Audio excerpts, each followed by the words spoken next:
No livro que Paulo, ou melhor, que Lucas escreveu, é o livro de Atos, o capítulo de número 17. Capítulo 17 do livro de Atos dos Apóstolos. Nós vamos ler a partir do verso 23. Nós temos os 4 evangelhos: Mateus, Marcos, Lucas e João. O próximo é ele, Atos dos Apóstolos. É um livro histórico, mas que tem grandes lições para nós. Qual é o capítulo, irmão, por favor? Capítulo de número 17. Nós vamos ler a partir do verso 23, ficando em pé. Os irmãos que puderem, vamos nos pôr em pé para lermos até o verso de número 31. Fica melhor assim, quietinho. Todos encontraram? A palavra de Deus diz assim, a partir do verso 23. Paulo está dizendo: porque passando e observando os objetos de vosso culto, encontrei também um altar no qual está escrito: ao Deus desconhecido. Pois esse que adorais sem conhecer é precisamente aquele que eu vos anuncio. Deus que fez o mundo, tudo que nele existe, sendo ele Senhor do céu e da terra, não habita em santuários feitos por mãos humanas, nem é servido por mãos humanas, como se de alguma coisa precisasse, pois ele mesmo é quem a todos dá vida, respiração, tudo mais. De um só fez toda a raça humana, para habitar sobre toda a face da terra, havendo fixado os tempos previamente estabelecidos e os limites da sua habitação, para buscarem a Deus, se porventura tateando possa achar, bem que não está longe de cada um de nós, pois nele vivemos e nos movemos e existimos, como alguns dos nossos poetas têm dito, porque dele também somos geração. Sendo pois geração de Deus, não devemos pensar que a divindade é semelhante ao ouro, à prata ou a pedras trabalhados pela arte e imaginação do homem. Ora, não levou Deus em conta os tempos da ignorância.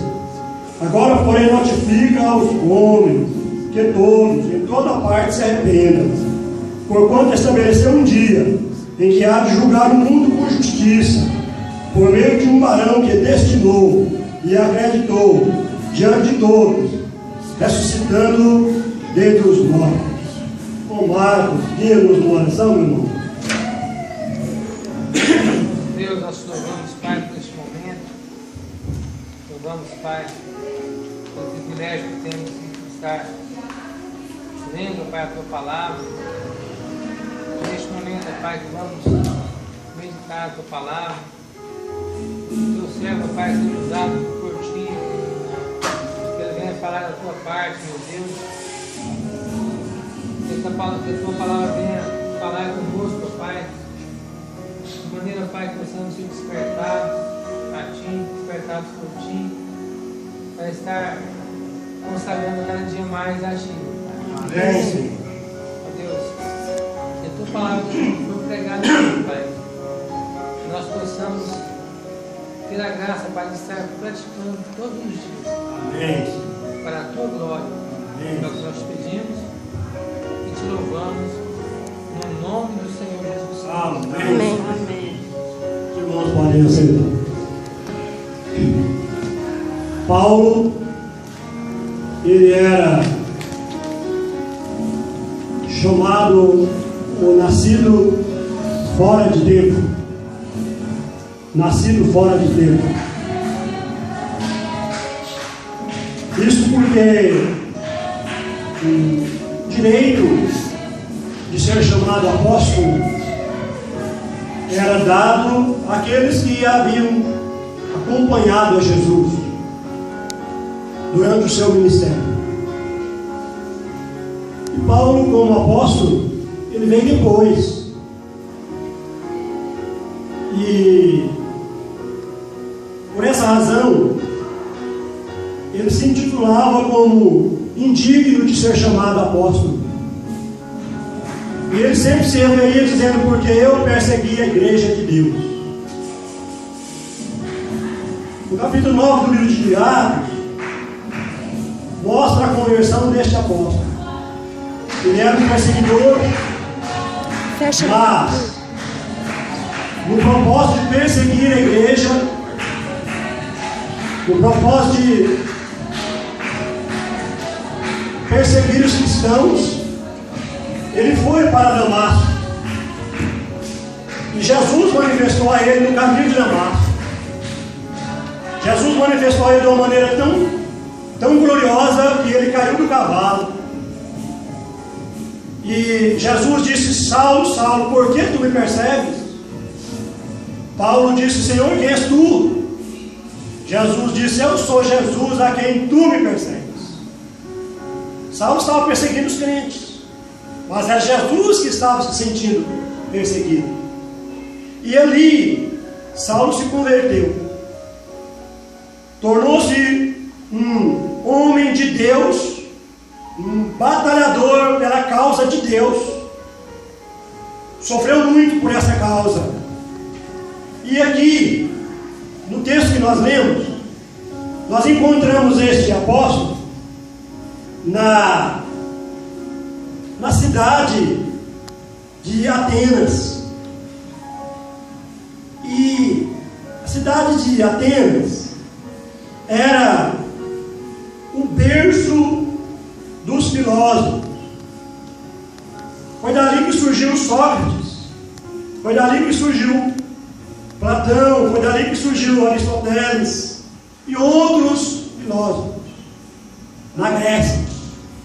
Paulo estava ali e ele queria pregar a Deus naquela cidade. Ele queria pregar o Evangelho naquela cidade. E ele ficou procurando um meio, procurando um pano de fundo, procurando uma forma para pregar o Evangelho naquela cidade. E passando pelas ruas daquela cidade, ele encontrou escrito um altar ao Deus desconhecido. Ao Deus desconhecido. Porque em Atenas havia muitos adoradores e muitos adorados. Atenas era tido também como centro religioso da Grécia. Então todos os deuses conhecidos podiam ser adorados ali. E entre os muitos adoradores, e entre os muitos altares, Paulo descobriu um em que se adorava o Deus desconhecido. E dali, Paulo passou a pregar uma mensagem totalmente teológica, mostrando que o Deus desconhecido é primeiramente o Deus que ele pregava, e é primeiramente o Deus que fez o quê? O mundo e tudo que nele há, sendo o Senhor do céu e da terra. Ele não habita em templos feitos por mãos de homens. Então Paulo, na sua sabedoria, encontrando aquele altar ao Deus desconhecido, ele falou: olha aqui, eu quero falar sobre esse Deus para vocês. O primeiro ponto que ele abordou foi que o Deus que vocês não conhecem é o Deus que eu prego, e é o Deus que fez o mundo, que é Senhor dos céus, que é Senhor da terra.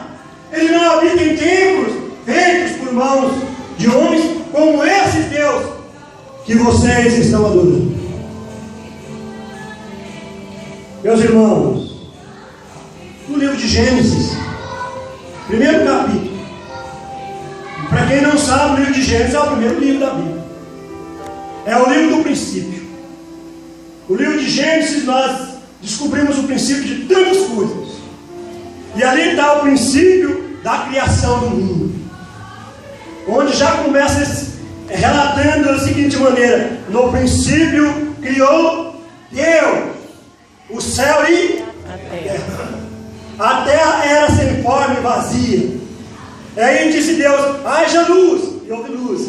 Haja firmamento, e houve firmamento. Haja separação entre águas e terra, e houve separação. E Deus foi criando tudo dessa forma gloriosa, como nós vemos hoje. Isaías, falando sobre a criação, ele diz que Deus não criou o mundo para ser um caos, mas para ser habitado. E o verso de número 26 do capítulo que nós lemos diz aí: de um só fez toda a raça humana para habitar sobre toda a face da terra. Esse um só que o apóstolo fala é Adão. Quando Deus foi criando a terra, quando Deus foi fazendo separação entre as águas, quando Deus foi criando os animais, aí Deus, diz a Bíblia, fez o homem do pó da terra e soprou nas suas narinas, e o homem tornou-se alma vivente. E agora aqui Paulo fala de um só, esse um que Deus criou do pó da terra. Deus fez o que? Todos os seres humanos para habitar na face da terra. Os irmãos sabem qual é a população da terra? Eu creio que nem todos sabem, mas a população da terra é mais de 7 bilhões e 300 milhões de pessoas. De um, Deus fez essa população 7 milhões e 370 e poucos bilhões de pessoas. Paulo falou: esse é o Deus que eu prego para vocês. É o Deus que deve ser adorado, que deve ser honrado, que deve ser louvado. E no verso 29 do texto, Paulo falou assim: ó, sendo pois geração de Deus, não devemos pensar que a divindade é semelhante ao ouro, à prata ou à pedra trabalhada pela imaginação dos homens. O apóstolo então diz assim: olha, já que Deus é o Criador, já que nós somos gerações de Deus, nós não podemos pensar que Deus seja semelhante ao ouro, ou à pedra, ou à prata, segundo a imaginação dos homens. O que o apóstolo debatia aqui não era a religiosidade dos atenienses, também não era o fato dos atenienses estar adorando algo, era o fato dos atenienses estar adorando a criatura em vez de adorar o Criador. Paulo está dizendo aqui: vocês estão adorando algo errado. Isso que vocês estão adorando foi o homem que criou. Vocês não podem continuar adorando isso aí que o homem criou. Você precisa adorar este Deus vivo, que de um só fez toda a população da terra. Vocês devem adorar esse um que criou o céu, criou a terra, e que é Senhor dos céus e da terra. Segunda verdade que Paulo aborda, falando sobre o Deus verdadeiro, ele está no verso 25, onde está escrito aí: nem é servido por mãos humanas, como se de alguma coisa precisasse, pois ele mesmo é quem a todos dá vida, respiração e tudo mais. Agora então, o apóstolo, na sua mensagem teológica, ele aborda mais um ponto. Primeiro ponto, ele mostrou que Deus é o Criador dos céus e da terra. E agora o segundo ponto, ele mostra que Deus é aquele que dá a vida, respiração e todas as coisas mais. Todas as coisas mais. Meus irmãos, a vida então é um presente de Deus. E veja o que é que diz o apóstolo. Deus é que a todos dá vida. Não existe nenhuma pessoa que tenha vida que Deus não tenha dado. Todas as pessoas que vivem porque Deus lhe deu a vida como um presente. Podemos dizer amém? Como o irmão vocês querem? Amém. Como o irmão vocês querem, né? Ele amém forte, né, irmão vocês? Porque se alguém passa ali na rua e ouve o ambiente forte, ele coloca na sua mente, ali tem uma igreja forte. E se fala baixinho, eles passam lá na rua e escutam. Exato. A igreja está fechada. E quando nós imaginamos, eu vivo porque Deus me dá a graça da vida, nós podemos dizer amém, filho? Amém. Então a graça da vida é dada a todos. Mas agora, a administração da vida compete a cada um que a recebe. É tanto que existem pessoas que vivem mal e pessoas que vivem bem. Por que umas pessoas vivem mal e outras vivem bem? Porque aquela que vive mal não soube escolher direito para viver. Alguns não escolhem os lugares a frequentarem, frequentam lugares errados. Adolescentes precisam pensar bem nisso. Alguns não escolhem direito o que usar, usa aquilo que Deus não fez para usar. Destrói o seu corpo, destrói a sua vida, morre mais cedo. Tem muitas pessoas morrendo antes da hora de morrer, porque não estão administrando direito a sua vida.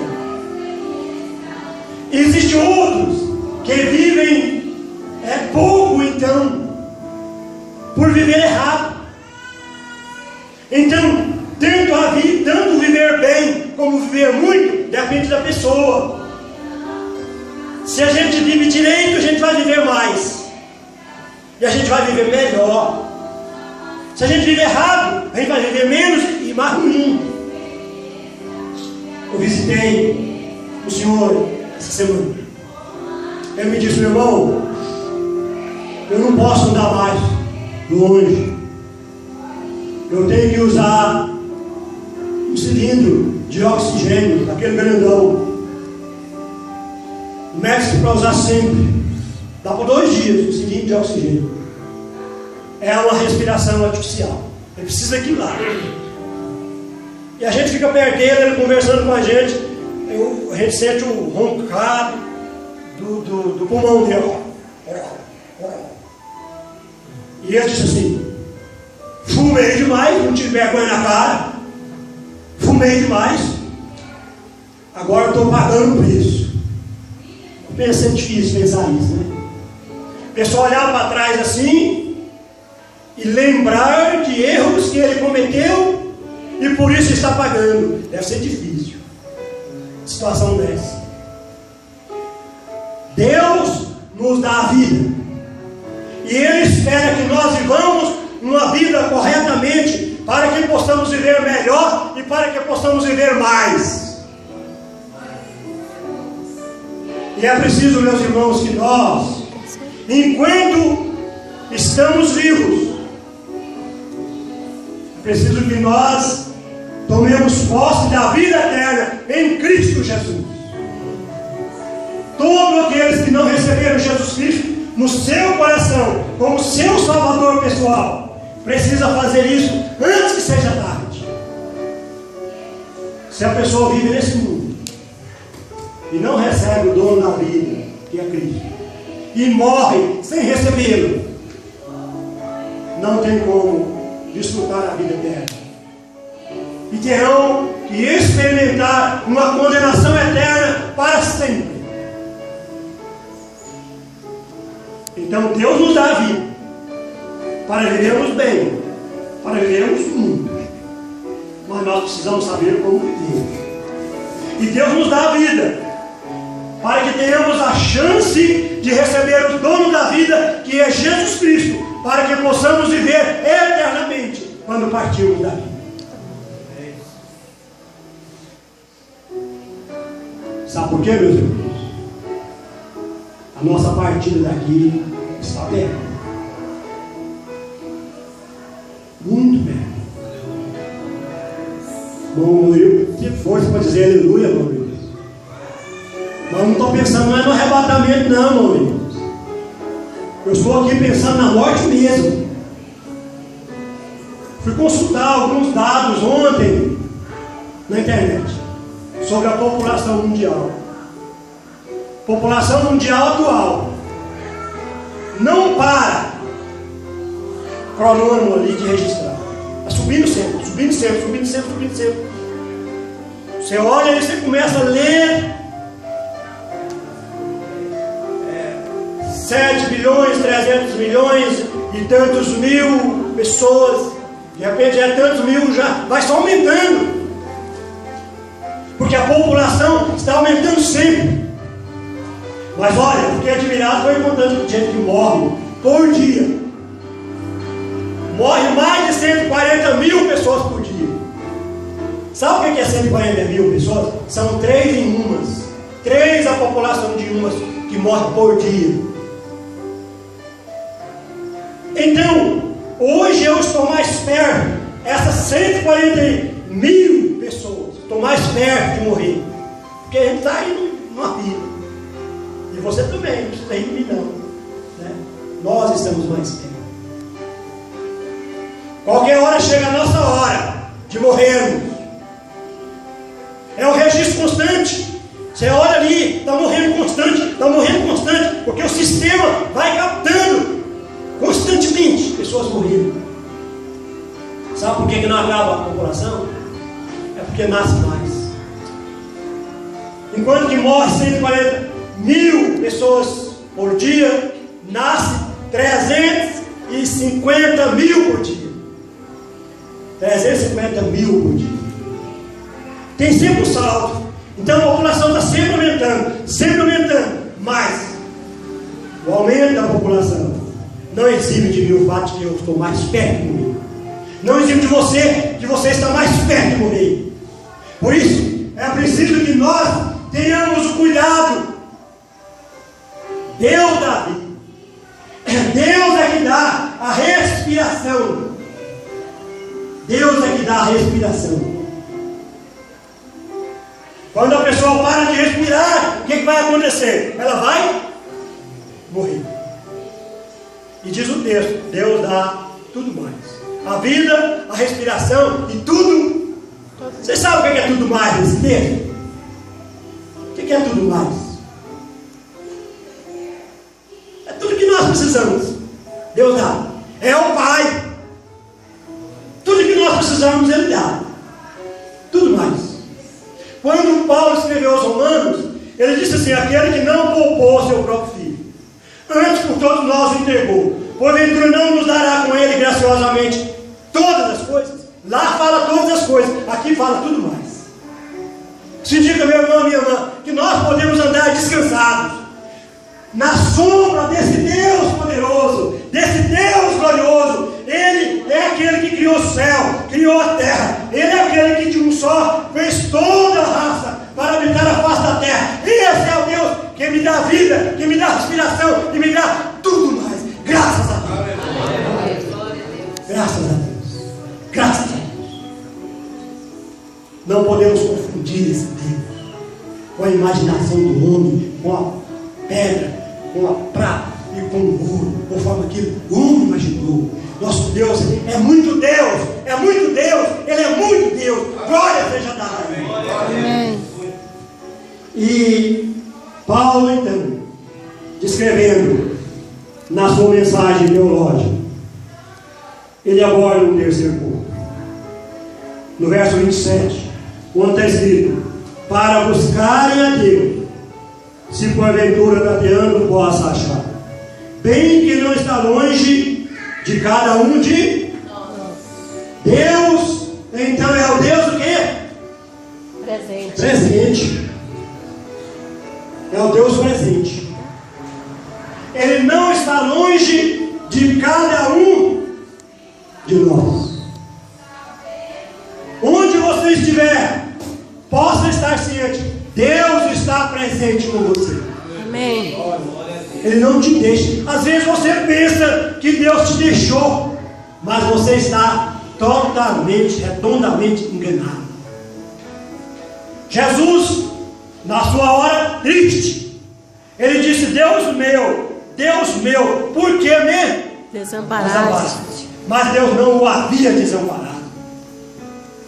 Os anjos o consolaram, os anjos o confortaram. Elias uma vez estava tão assim desesperado que ele pediu para si a morte.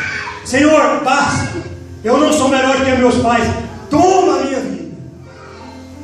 Mas Deus cuidou de Elias, lhe deu comida para Elias comer, deu água para ele beber. Falou: Elias, caminha, vai, anda, o caminho que se é sobremodo grande. E Elias, com a força daquela comida, caminhou mais 40 dias e 40 noites. Esse primeiro ponto: Deus que criou os céus e a terra, tudo que nela existe. Que Deus é esse segundo ponto? Vocês se lembram? É o Deus Da vida, que é da respiração, vida, respiração e tudo todas mais. as coisas. Que Deus é esse? É o Deus que está presente conosco, onde quer que nós estivermos. E quarto, o Deus que Paulo pregou, o Deus que pode ser conhecido, está no verso 30. Verso 30 está escrito: ora, não levou Deus em conta os tempos da ignorância. Agora, porém, notifica aos homens que todos, em toda parte, se arrependem. É o Deus que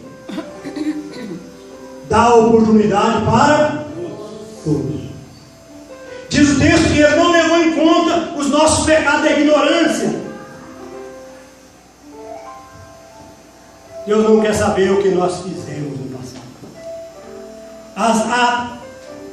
Os erros que nós cometemos, as atrocidades que nós cometemos. Deus não quer saber aquilo. Mas Deus quer que, de hoje para frente, que nós nos arrependamos. A palavra arrependimento fala de mudança de pensamento.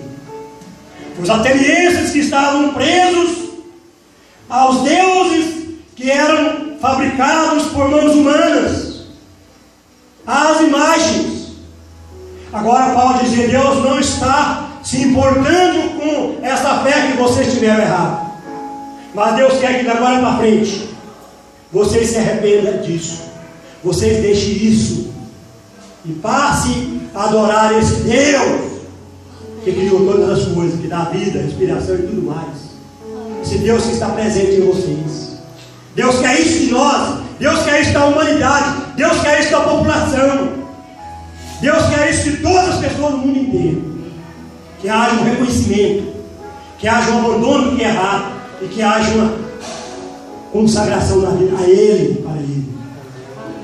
Meus amados, é muito interessante então nós observarmos que a notificação do apóstolo é que as pessoas se arrependessem do tempo da ignorância. É que as pessoas se arrependessem das suas atitudes erradas, da sua fé errada. E as pessoas só têm uma alternativa: ou a pessoa se arrepende e aproveita essa oportunidade e volta-se para Deus, ou ela se perde para sempre. No livro dos Salmos, capítulo 7, verso 12 e verso 13: se o homem não se converter, Deus afiará a sua espada, já tem armado o seu arco e está aparelhado. Ele já para ele preparou armas mortais e porá em ação as suas setas inflamadas contra os perseguidores. Eu acho a minha tradução melhor, mas essa tradução diz então: se se o homem não se converter. Enquanto que a palavra arrependimento fala da mudança de pensamento, conversão fala da mudança de vida. Mas nunca o homem muda de vida se não mudar de pensamento. Se o homem não se converter, Deus vai afiar a sua espada e já preparou para o homem instrumento de morte. Deus, na sua graça, estende as suas mãos para a população, para a humanidade, para a pessoa. A pessoa vive toda a vida e não vem a Ele. Essa pessoa perderá a sua alma, a sua salvação para sempre. Para sempre. Feliz é aquela pessoa que está ouvindo essa mensagem e que ouvirão essa mensagem, porque terão a oportunidade de ouvir o apelo de Deus, de ouvir a notificação do apóstolo Paulo e vir a Cristo e vir a Deus enquanto tem vida, antes que sejam muito tarde. E Paulo, na sua mensagem teológica, ele aborda o último ponto, no verso 31, onde está escrito assim, ó: porquanto estabeleceu um dia em que há de julgar o mundo com justiça, por meio de um varão que destinou e acrescentou diante de todos, ressuscitando dentre os mortos. Deus, na sua graça, estabeleceu um dia em que há de fazer o quê? Julgar. De julgar. Há de julgar. Que na terra, quando a pessoa comete um delito, ele é julgado. Não é julgado? Ele é preso e depois ele é julgado. De acordo com o delito que ele cometeu, ele tem uma pena para pagar. Deus tem determinado um dia para julgar. E quem há que poderá escapar do julgamento de Deus? Quem que há de escapar do julgamento de Deus? Paulo, escrevendo aos Coríntios, no capítulo número 5, verso 10, 2 Coríntios, ele diz que importa, porque importa. Aqui está escrito assim: porque todos devemos comparecer diante do tribunal de Cristo, para que cada um receba, segundo o bem ou mal que tiver feito por meio do corpo. Tradução minha é diferente dessa, mesma coisa. Todos indicam que nenhuma pessoa que vive nesse mundo escapará do julgamento de Deus. Nenhuma pessoa. Aí eu quero dizer para os irmãos o seguinte: viver a vida errada é fácil. Viver errado é fácil. É muito fácil. O caminho largo é espaçoso. O negócio que eu bati o dedo aqui, ó.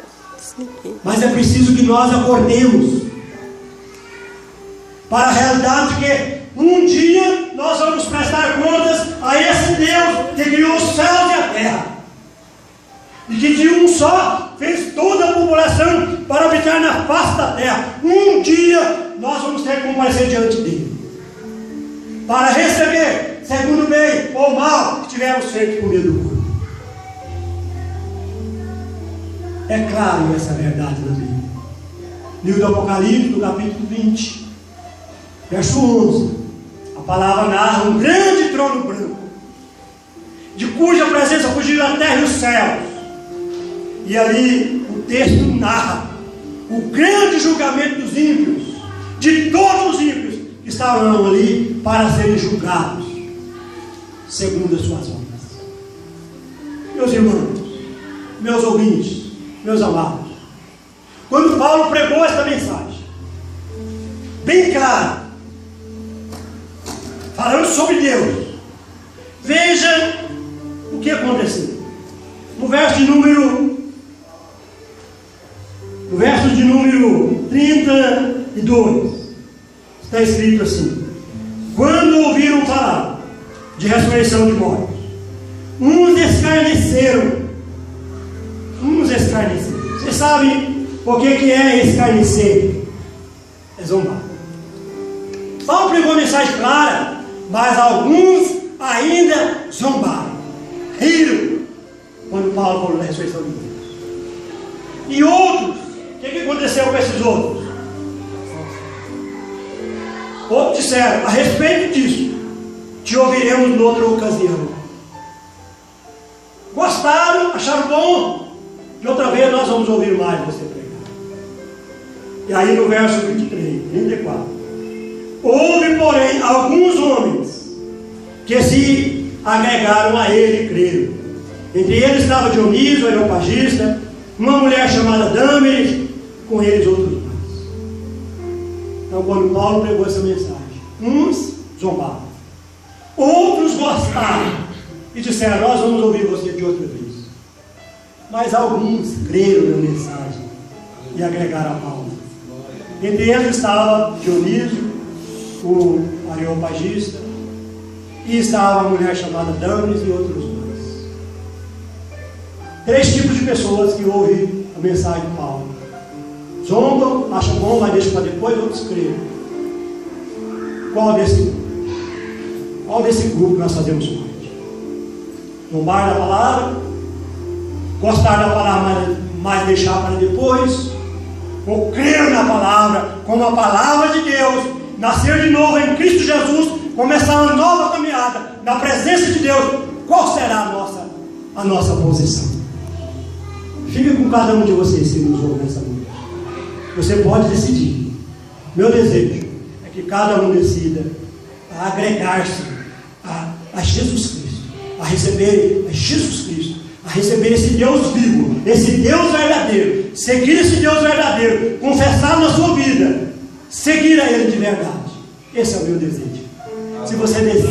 Se você decide fazer isso, nós estamos à sua disposição depois do culto para orar com você, para orar por você e para ter você como um nascido de novo na família de Deus. É aqui que diz ou é aqui? Deus te abençoe em nome de Jesus. Amém. Amém.